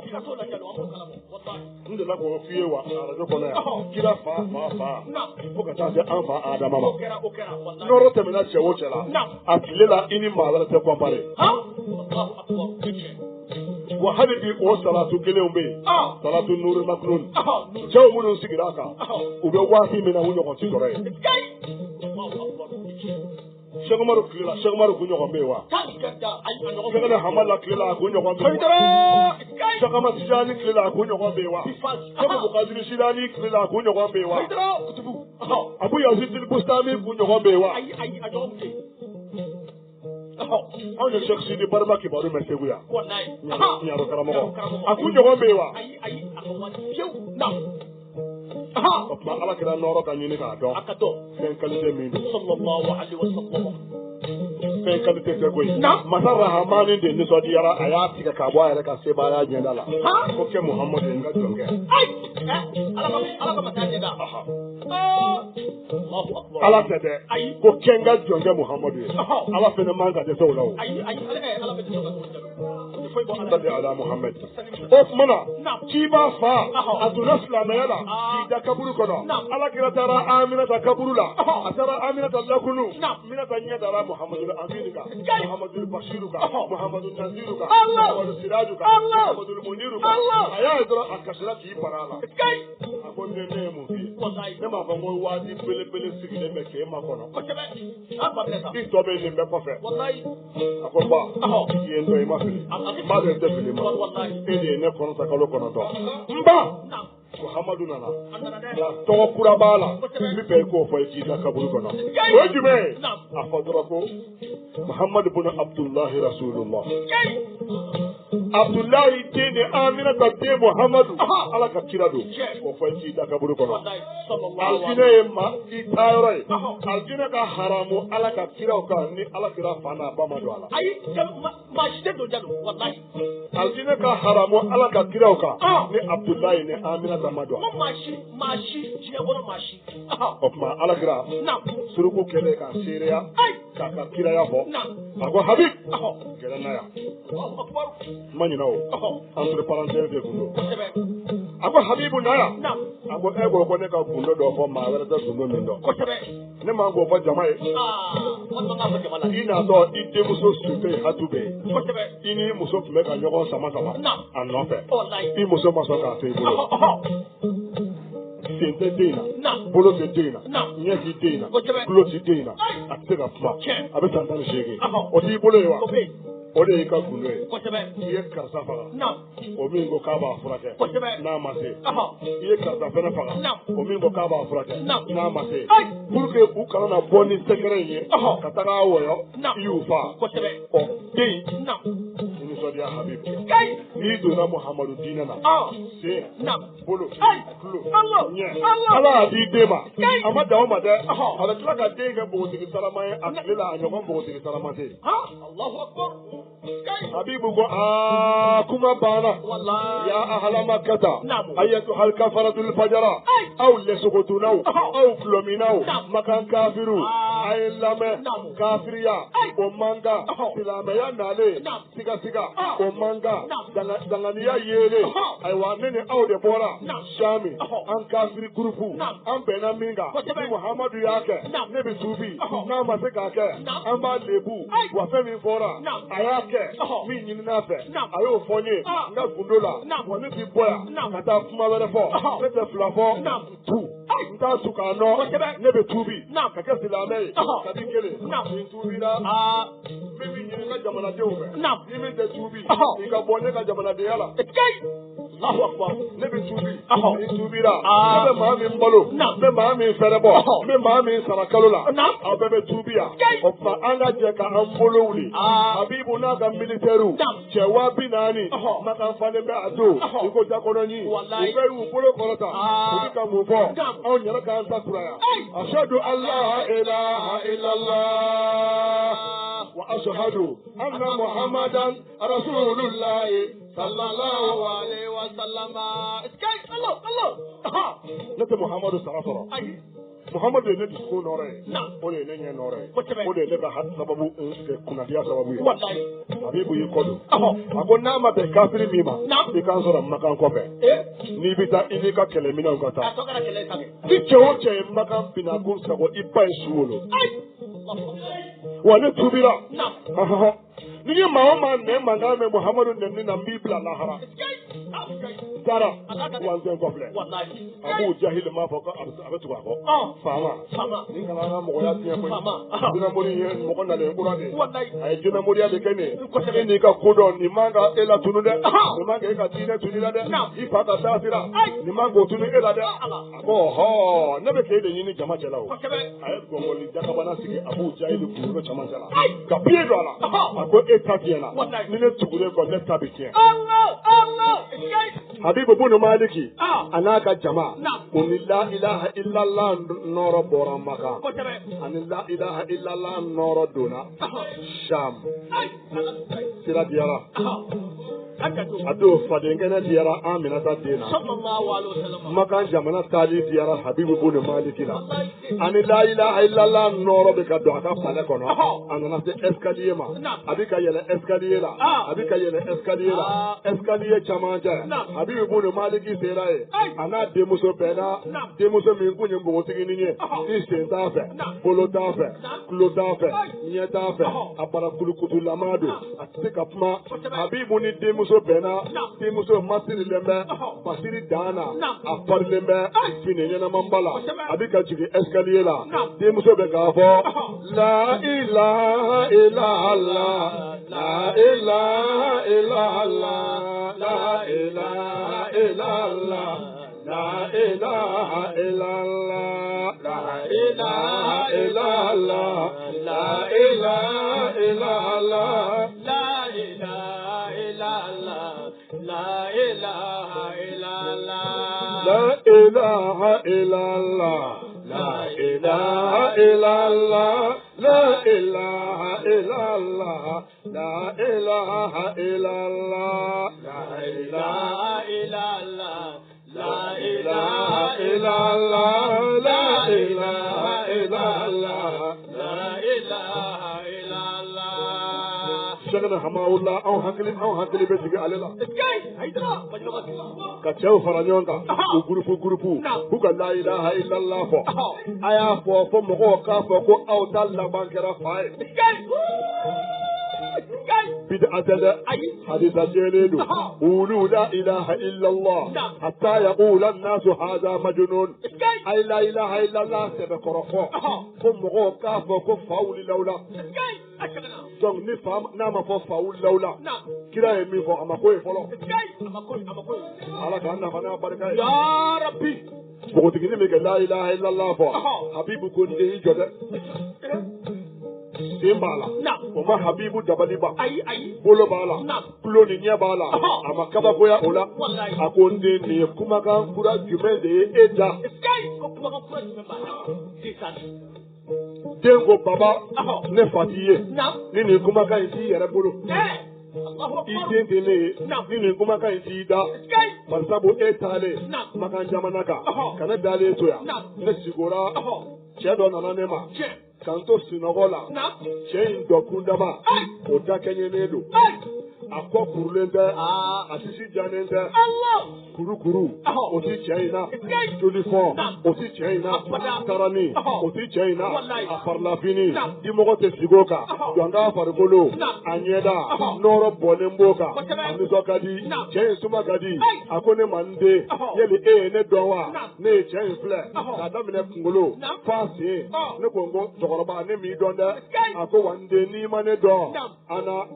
ne Gawusu Sakalaini jigi tigɛlenw jigi tuguba kulomagwɛnw kulomagwɛnba hɛrɛ tigi nɛɛma tigi nɛɛma Ala ka bonya o de ye ne Muhamadu ye n den nana f'i ye kibaru min bɛ yen bi kibaru duman don i baba n'o ye Habibu bunu Maliki ye Maliku Shami faama a tuubira sisan a kɛra silamɛ ye a donna Muhamadu diinɛ na n den ni i yɛrɛ sɔnna ka kɛ silamɛ ye ka fara i fa kan sen fila filɛ nin n b'o d'i ma den y'i kanto sigo la a ko la ilaha illallah Muhammadu rasulullah ala kira ye sen fila don a la a ko n'i sera ka la ilaha illallah fɔ bolo fila bɛ n bolo n b'o d'i ma k'i y'i kanto sigo la ashhadu an la ilaha illallah wa ashhadu anna muhammadan rasulullahi sallallahu alayhi wa sallama ala kira ye bolo fila don a la a ko n'i sera k'a fɔ tuguni ɲɛkisɛ fila bɛ d'i ma a ko ne ye n kanto sigo la ashhadu an la ilaha illallah wa ashhadu anna muhammadan rasulullahi sallallahu alayhi wa sallama ɲɛkisɛ fila donna n na ne ye n kanto tugun wa ashhadu an la ilaha illallah wa ashhadu anna muhammadan rasulullahi kulo fila donna n na n'i y'a fɔ dɔrɔn hadamadenya matériel ɲɛnɛman dɔ bɛ don na wari tɛ min sɔrɔ o de kama ne kun na ka bɔ sunɔgɔ la n y'a sɔrɔ n kɛra hadamaden dafalen ye muhamadu sababu la o de kama ne ko n ko ni kumakan in t'i bolo ne fa t'i ye kafiri n'a banna ala la n'a banna ala kira la e min y'a den tin tɛ yen i dɔgɔnin fa kelen ba kelen n'a banna la ilaha illallah muhammadu rasulullah la tin tɛ yen bilen Sa'ad ibn Abi Waqqas ye sahaba belebele dɔ ye a dalen filɛ nin ye Chine dugu min tɔgɔ ko Guangzhou Daramantolo an ye Dalailul Khairati kalan k'a dugawu k'a ye Chine Abu Waqqas an ye dugawu k'a kaburu la a bɛnna salon coup d'état waati ma kira ye dugawu ba kelen de kɛ Abu Waqqas ye sɔgɔmada kelen dugawu ba kelen ala kira da de y'o k'a ye sɔgɔmada kelen kira ka dugawu kelen o bɛ cogo di a m'a fɔ ko ala ka Daramani bonya aw fo ka nafolotigi ye n k'o ye dugawu kelen de ye a Daramani fatulen a ka nafolo u sera ka min jate ɲaamɛ 80,000 kɔfalen sanu na min sera ka compter u ko ko a y'a kɛ ala kama aw kana an minɛ lahara don ko an ma se k'a bɛɛ jate dɔn Daramani ka famille aw kana jigin a la kira ka fasiya kama o ba kelen kira y'o kɛ maa min ye jɔnni y'o ɲɔgɔn ye o kama Abu Waqqas ye san 100 balo ani dafalen b'a da kɔnɔ kelen ma kari ka bɔ a la a dalen bɛ Chine u ye misiri jɔ a kaburu sanfɛ misiri 1,500,000 t'a sɔrɔ Abu Waqqas jumadon n'i taara yen i tɛ kaburu ye i ɲɛ la jama fɛ cɛ dɔ bɛ yen nɔ ale kɔni ka baara ye ka mɔgɔw ɲagami ka mɔgɔw tɔrɔmpe sugu fiyɛ la Chine n'a a bɛna minɛ dɔrɔn a bɛ taa dakabana birifini de dilan ka t'o dabiri Abu Waqqas kaburu kan a b'a fɔ ayiwa kira ka sahaba n nana birifini biri kan ayiwa birifini kana bɔ n yɛrɛ kan dɛ ni maa minɛna ka t'i don kaso la birifini bɔr'i kan o cɛ b'o la hali bi maa m'a kan kɔrɔbɔ fo mɔgɔw ka da maa ɲuman ko de la hali bi a bɛ mɔgɔw ɲagami na a bɛ ka mɔgɔw ɲagami hali bi mɛ n'a minɛ tuma sera dɔrɔn a bɛ taa birifini belebele ɲɛnɛman dɔ dilan ka t'o feere Abu Waqqas kaburu la a bɛ sɔrɔ k'a fɔ ko ayiwa n ye birifini birila ala kira ka sahaba ala ka waliyu ni sutura birifini kana bɔ n yɛrɛ kan dɛ Daramani ne bɛ bɔ yen tuma min na cɛ in bɛ yen wa a bɛ hɛrɛ la a ma lebu o tɛ lebu koyi ala bɛ min kɛ lahara don ala b'o kɛ mɛ maa o maa baara ye maa ɲumanw kaburu durali ye yan i ka fini tɛ nɔgɔ n'o ka di min ye i ka don a la n'a ma di min ye i k'a to yen n bɛna fɛn dɔ fɔ yan o tɛ wajudu kuma ye dɛgɛnbɛrɛ waliju jumɛn dalen bɛ yen Seku Umaru Fuuti Seyidu ni Adama olu ka belebele Alhaji Umaru Fuuti ne wolowolo fa Alhaji Garibu ko ma a ko baba n taara dɛgɛnbɛrɛ Seku Umaru Suura o don sɛbɛn dɔ bɛ n pɔsi kɔnɔ sɛbɛn in dilannen bɛ ni waraba golo ye a sɛbɛn in n'a b'i kun wajulukɛla i bɛ ala ta fɔ perezidan ye i tɛ siran ɲɛ i bɛ ala ta fɔ jinɛ jɔlen i tɛ siran ɲɛ wa kulɔni mana jɔ i bɛ ala ta fɔ a ye sɛbɛn in bɛ maa ja gɛlɛya ka sɛbɛn in ci la o sɛbɛn in kun melekelen don ni gari finman ni bilenman ni jɛman ye a ko don min taara n jɔ Seku Umaru Fuuti kaburu la dɛgɛnbɛrɛ o don sɛbɛn tununa sɛbɛn in kun dilanna kun min kama n'o ye i kana siran ala ye o kɛ ne yɛrɛ farikolo la natureli ye Alhaji Garibu Jalo. Y'o de f'i ye ko anw bɔra kaburu juralaw de la. Aw ayi Jalo an t'o dabila maa si ye sa. Joli min b'i fa la n'i m'a furakɛ kana ɲugu a la dɛ. Ayi ne tɛ ni ɲugula ye dangaden de ye kɛ Jalo. Surtout ninnu ye Ala ka waliyu ye. Ala bɛ jamana kisi ninnu kama. Wallahi. Ala k'an don Cheikh Umaru hɔrɔma la. Ya Rabbi. Fɛn wɛrɛw kɛra yen dɛgɛmɛrɛ minnu tɛ arajo la kuma ye Ala ka hɛrɛ k'an ye a kɛ kun de ye e min bɛ maa ɲuman ko la maa ɲuman b'i kalama a b'i kalama arahamani masa min fana n'ale ye o de kanu o Ala ɲɛ b'i la kuma kɔrɔ ye o de ye o tuma an b'a ɲini Ala fɛ hali bi ni maa ɲuman ninnu minnu bɛ Zura an'u ka kalandenw ni o bɔnnaw minnu bɛ dugumakolo kan Ala k'an don o hɔrɔma la ya Rabbi Ala k'an don o hɔrɔma la ya Rabbi Ala k'an sabati o kan o tuma Habibu Buni Maliki n bɛ tɛmɛ n'o ye den la ilaha illallah fɔ a kɛra hadamaden dafalen ye dugu jɛra min kɛ Habibu ko kuma caman tɛ nin na ɲaamɛ 70 tan bɛ yen finimugu dalen bɛ o kɔ la donni tan bɛ yen nɔnɔmugu dalen bɛ o kɔ la tan bɛ yen ntamaro kunbabaw arabu ka ntamaro dagwɛlɛnw o dalen bɛ o ɲɔgɔnmɛw kɔ la tan wɛrɛ bɛ yen di nɔnɔ dalen bɛ o kɔ la tan wɛrɛ bɛ yen sanu ni wari dalen bɛ o kɔ la ka sɔrɔsiw bila ko ka taa di Alakira Muhamadu sallallahu alaihi wasallam olu fana se tɔ Maka kabako wulila tuguni u ni Abu Jahili bɛnna a n'a ka jama a hɔ kɛ n'i ye nɛgɛ bila i y'a ta i y'a bila a ko gangala nɛgɛ tɛ foyi fɔ fo nɛgɛkan o mɔgɔw de bɛ yen u y'a min sin fɛ k'a ta alo bɔnbɔnsi fɛ nin wajudukan ni nin Alakira kanu bɛɛ bɛ fɔ u sigilen u b'u ka arajo faga de ko ninnu fana kira dama tɛmɛ sa o mɔgɔw de bɛ yen donc Abu Jahili bɔnnaw ma ban hali bi u bɛ yen dɔw bɔra a la farikolo la dɔw bɔra a la nin na anw ka wajulu tɛ ka foyi ɲɛ olu ye a ko Habib anw t'a sara sɔrɔ nafolo min filɛ nin ye Habibu ka cadeau ye san o san a bɛ nin bila ka na di magankaw ma k'an k'an boloma dɛmɛ n'a ye a bɛ di ne Abu Jahali de ma ne b'a di n ka mɔgɔw ma k'a barika kabini fɛnw ma se o ko Abu Jahali anw da don yɔrɔ to ye o ye ne Habibu cɛ ye kɔrɔlen nka bi i ɲɛ bɛ ɲaamɛ 70 min na nin ɲaamɛ 70 dira anw ma ko maa min tɔgɔ ye ko Muhammadu Rasulullah sallallahu alaihi wasallam anw bɛna don ne ma dɛ o de fɔra anw ye wa ma ala rasuli illa al balagul mubin foyi tɛ ciden k'a fɔ laseli bangenen fo seli bangenen anw dira ka na di Muhammadu de ma aw ye denmisɛnw ye aw wolola tuma jumɛn kabini aw baw ma furu aw ni Habibu bɛ jɛ la nin ye anw de ta ye aw de t'a si dɔn Muhammadu ka tile fila seriniya ani Habibu cɛ o tɛ Habibu fili anw ma koyi aw t'a si dɔn kuma ganna kuma cayara ko Alakira binakɛw tulo donna a la u ko mɛ e ye tɔɔrɔ min ye o don ani ye kumasuli min ye o don o m'e bɔ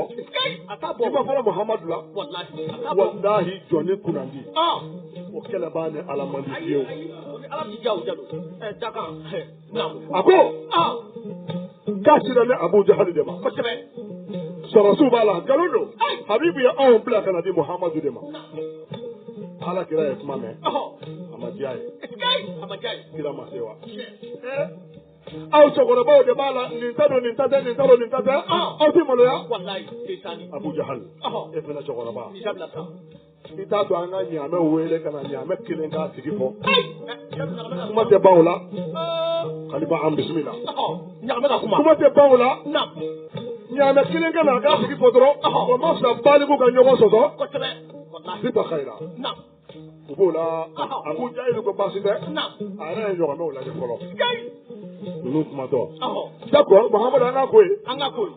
mais n'o don mankan bila sini na. Ko ka bila sini na. A seginna ka na k'o bɔ. N y'a to Ala. Sini. I yɛrɛ ko sini yan. Ko ɔhɔ. Ala kɛra ko mankan bila sini na. Ale y'i ta segugu. Ne kari. Wallahi. Sini man jan. Ayi a ma jan fiyewu. A bɛ se sisan. Nka ni e peresera. E ka pereseli tɛ na ni sini ye. Ayi Ala kɔnɔ. Sini tigi Ala de bɛ na ni sini ye n'a natuma sera. Tɛ taa ni wallahi. Dugu jɛra. O y'a sɔrɔ kafirikɛ sira. Jɔsɔn na. Kafirikɛ sira. Boli wele la. Lata. Uzza. Manata. Hubal. Sanamula Ala. Duwana.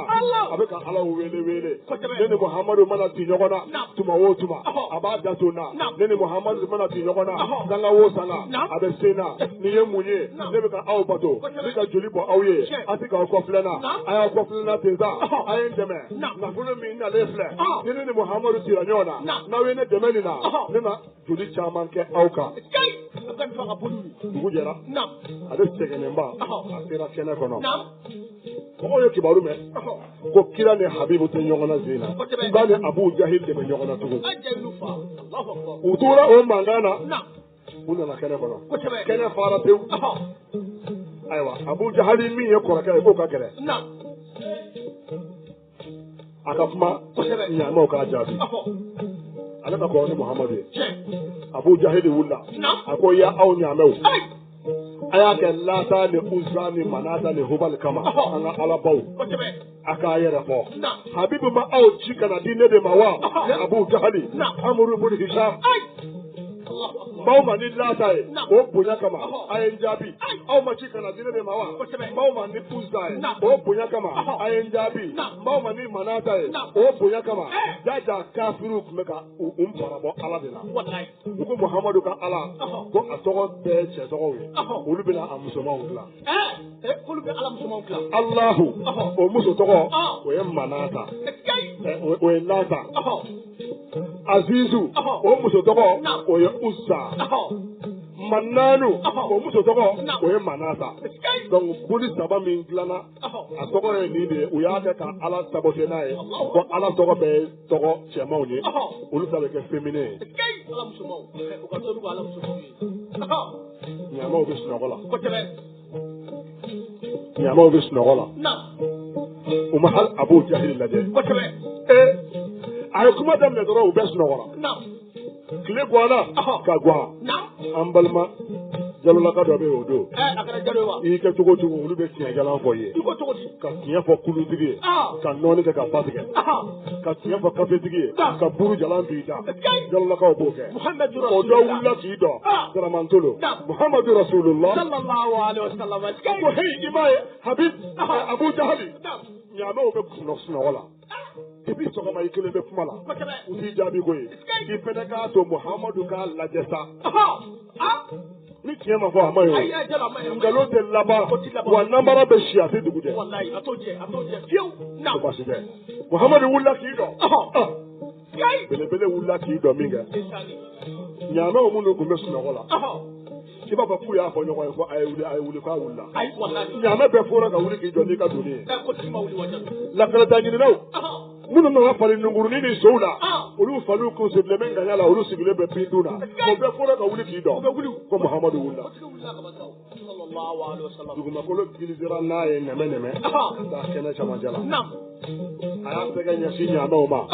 a ko y'aw danfɛn kabakomaninw. Ɲaamɛ ye danfɛn kabakoman de ye. A ko afala yanzuruna ila al-ibili kayfa khuliqat. A ye ɲaamɛ lajɛ arahamani masa y'a dan cogo di. Ɲɔgɔmɛ sen mana jara e sen kan i t'i sen bɔ a kɔrɔ o. A sen kɔnɔna bɛ bɔ si bɔ. Ala y'a dilan k'a kɛ ten parce que n'a sen magayara a bɛ se ka boli cɛncɛn kan. Ni tɔɔrɔ kɛra a la i n'a fɔ so ta a tɛ se ka boli ka ɲɛ cɛncɛn kan parce que a bɛ jigin cɛncɛn jukɔrɔ. Donc Ala y'a dɔn ko cɛncɛn ka fɛgɛ a ye ɲaamɛ sen dilan pour que a ka se ka sabati cɛncɛn kan a ka fɛrɛ boli ma. Cɛncɛn sanfɛ eremɔruku k'o de ye ɲɔgɔmɛ ye. A bɛ eremɔruku ka boli ɲɔgɔn kɛ a b'a ka doni ɲɔgɔn ta. Wa n'a ye ji min daminɛ eremɔruku bɛ essence min ta a b'o ɲɔgɔn min k'o ye kabako ye. o kuma Habibu bin Maliki ye aw ɲɔgɔnmɛw ci ka na n b'aw ɲininka ni Ala ye Ala min ka mara o bɛ sangaba la n b'aw ɲininka ni Ala ye Ala min ka mara a bɛ dugubakolo kan n b'aw ɲininka ni Ala ye Ala min ka hinɛ o bɛ alijinɛ na Ala min ka lajaba o bɛ jahanɛmɛ na Ala min ka taasira o bɛ baji kɔrɔ aw ɲaamɛw Ala min y'aw da n'a b'aw kalama n'a b'aw garijɛgɛ aw cira ka na di jɔnni ma a ye kuma o yɔrɔ bɛɛ ɲɔgɔnmɛw tora ka ɲɔgɔn ɲɛda filɛ jaja u bɛ ka kuma u yɛrɛ dama u bɛ ka mun fɔ ɲɔgɔn ye ayiwa ɲaamɛ jumɛn ka kɔrɔ ɲaamɛ bɛɛ ye a ɲininen don anw bɛɛ la kɔrɔbalen ka taa kuma Alakira fɛ parce que ni anw ɲaamɛdenninw taara kuma Alakira fɛ tuma dɔ la denmisɛn hali ni dɔnni b'i la fa b'i la o ye jumɛn ye denmisɛnniya fa o b'i la i bɛ se ka kuma i b'a dabɔ kuma dilanni kama yɔrɔ dɔ denmisɛnniya kama kuma bɛ tiɲɛ ɲaamɛ denmisɛnninw mana taa Alakira jaabi n'u ma se a bonyako la Ala kana na kungo da ɲaamɛ bɛɛ kun. La ilaha illallah Muhammadu Rasulullah sallallahu alaihi wa sallam kabakoya Muhammadu yɛrɛ de la basarun ayu basarin nin ye maa mɔdɛli jumɛn ye i jaabi ka di kojugu parce que dɔnni kuma don fihi tajalla rabbuhu wa zahara n'i bɛ fɛ ka Alakira dɔn maa qualité min don Ala dungare don Ala ye a yɛrɛ jira mɔgɔw la maa min farikolo sanfɛ o de ye Alakira ye sallallahu alaihi wa sallam ni e y'i jɔ dungare la k'i yɛrɛ filɛ e ja de bɛ dungare la o mais o jamu tɛ Ture e de ye Ture Muhammadu basarun la kal basari bal huwa kal yaquti bayna al hajari sisan i b'a faamu sisan sallallahu alaihi wa sallam jama a tɛ bɔ dugumakolo de la wa bɛlɛkisɛ don u ye kelenw ye wa wa Alakira ye jama de anw tɔw de ye bɛlɛkisɛ ye sallallahu alaihi wa sallam n'o ma bɛn maa min ma i bɛ taa jahanama la n'o ma bɛn maa min ma i siyɔrɔ ye jahanama ye a ko ɲɔgɔnmɛw la kɔrɔbalen bolila o yɔrɔnin bɛɛ maaw bɛ ka u yɛrɛ ɲini a ye denmisɛnninw minɛ dɛ faw la ɲɔgɔnmɛ la a bɛ ka boli ka na a bɛ ka boli ka na a bɛ ka kule a bɛ ka Alakira magoya ɲɔgɔnmɛ sera Alakira ma yɔrɔ min ɲɔgɔnmɛ y'i si duguma ka sujudu kɛ Alakira ye a ko salamu aleyka ya rasulallah salamu aleyka ya nabiyallah salamu aleyka ya habiballah salamu aleyka ya waliyallah salamu aleyka ya taqiyallah salamu aleyka ya khalilallah salamu aleyka ya khayra خلق الله السلام عليك يا خير رسل الله السلام عليك يا سيد المرسلين السلام عليك يا خاتم النبيين السلام عليك يا إمام المتقين السلام عليك يا قائد الغور المهجرين السلام عليك يا حبيب الرحمن صلى الله عليه وسلم يا مثل لي سجود لك على كلام بالما أقول لك يدو أقول على كلا يبي يا فما أني سجى كلا حبيب بن مالكي أو نعم بيولم لا بلا كنا كنا di edema sallallahu alaihi wasallam nyama mun filɛ nin ye nin yɔrɔ sukoro de bɛ olu kɔ la min filɛ fi yan ndamaro bɛ olu kɔ la sanu bɛ ninnu kɔ la fini bɛ ninnu kɔ la ji nɔnɔ bɛ ninnu kɔ la anw bila la k'an ka na di edema ayiwa a kɛra aw ɲɛna wa Abu Jahil bɛ min o y'a sɔrɔ a tununa wallahi a tɛ malo a taara nɛgɛ fɛ a bɛna mun kɛ a taara ka so kɔnɔ ko ne ma Muhamadu faga bi Muhamadu bɛ ne faga ni ma faga a bɛ faga Daramani sanu ni nafolo min dira kira ma a fini a y'a bɛɛ tila tila mɔgɔw ni ɲɔgɔn cɛ sanu ni finiw a y'a bɛɛ tila a ye finiw tila ani dumuniw mais sanu ni wari cɛ a ko Ala n b'a fɛ i ka nin kɛ bɔgɔ ye ni nafolo donna ko la o ye ko tiɲɛtɔ ye nafolo mana don ko la o y'a tiɲɛtɔ la ye kosɛbɛ ka sɔrɔ wari t'a la k'an bɛna kɛ Ala ni Alakira kama mais ni wari donna a la dɔrɔn dɔ b'i sen bɔ a la k'u ye wari yɛrɛ tila k'u ɲinana ne kɔ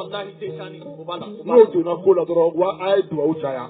a ye zikuru caya a ye jafugu caya parce que o y'a tiɲɛtɔ ye Abu Jahil taara ka so ka taa kɔlɔn belebele tigɛ a ka bulonda la n'i donna bulon kɔnɔ i bɛna don so kɔnɔ kɔlɔn bɛ yen ayiwa dudenw kɔlɔn bɛ nin yɔrɔnin na dɛ kɔlɔn donba ka sɔrɔ ka taa ŋɔni caman ɲini ka ŋɔni dulon kɔlɔn da la ka bin dabiri o da la ka cɛncɛnni k'a kan fo ka taa fɔ Muhamadu ye ko ale man kɛnɛ o la ni alakira y'a mɛn ko a man kɛnɛ alakira bɛ taa foli d'a ma a tɛna se kɔlɔn ma wa a bɛ bin kɔlɔn kɔnɔ u b'a faga o tuma wulada in na Habibu Bunu Maliki a bɛ don yan ala k'a k'an ye jidili ye yarabi an dusukun na alakira kanu na yarabi ala k'a k'an ye jidili ye an dusukun na alakira dɔn na yarabi hamiw minnu bɛ an na yarabi o hamiw min ye hɛrɛ ye ala k'o d'an ma yarabi min ye tɔɔrɔjɔni ye ala k'o ɲɔni ala ka jamana kisi yarabi ka jamana tanga ka hɛrɛ don a kɔnɔ ka nɛɛma don a kɔnɔ ka se bɛn don a kɔnɔ ka kan bɛn don a kɔnɔ k'an kisi a fitinɛ ma ala ka n'an ka saraka aqulu qawli hadha wa astaghfirullah العظيم الجليل الودود من كل ذنب يا ربي فاستغفروه انه هو الغفور الرحيم آمين. اللهم اعز الاسلام والمسلمين يا ربي ودمر الكافرين اعداء الدين آمين. واحمي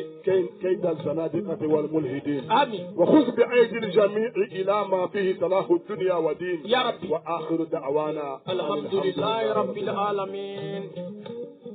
Alhamdulillah no temena ka buino alsa kala doni alike emission manuma baro a groupe benno ni mamme fagale groupe inka ni ya nwele o yele ni bike tugamina be boli tugamina na la sonama anu la sima groupe inko ni benno asigledo alaka manimo tola manuma be kanu bayoro manuma be kofo groupe inka kanera wele kan na so 75 40 91 99 75 40 91 99 75 40 91 99 75 40 91 99 أما اللهم صل على سيدنا محمد الفاتح لما أخلق والقاتم لما سبق ناصر الحق بالحق والهادي إلى صراط المستقيم وعلى آله حق قدره ومقدار العظيم.